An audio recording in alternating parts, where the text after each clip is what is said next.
Meron din ako dyan nararamdaman. Sa tingin ko nga, ma. Yeah. Hindi ko talaga abot eh. Kasi, you know, Ganun po talaga pag sexy, ma'am. ang hirap di ba maging sexy. Yes.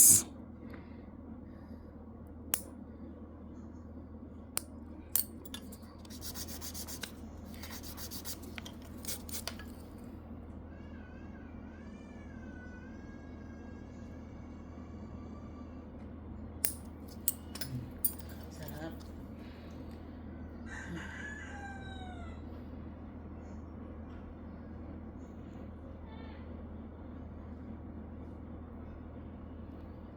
Unahan pa lang, oh. Yes. Dry skin na, oh. Yan, pag ganito. Parang ang daming dry skin dyan, no? Opo.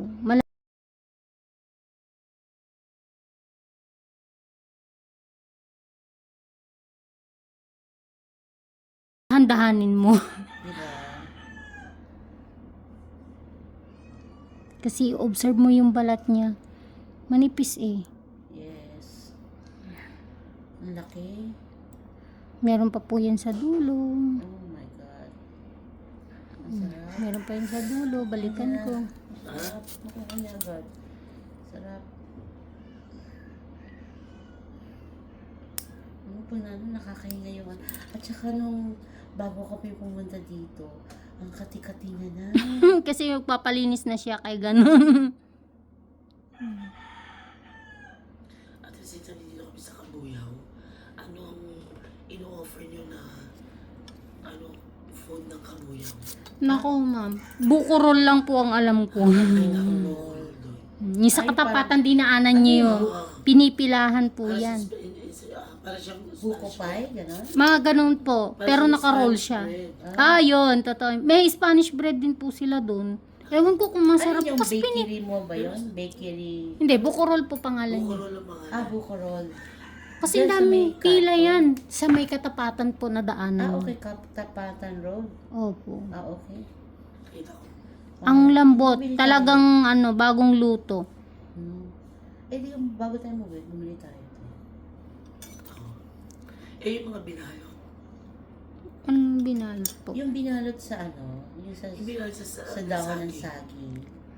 Oh, hindi ko po alam yun. Panday yung kinalagi. Ano yung kinalamin? Sige.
Hopya.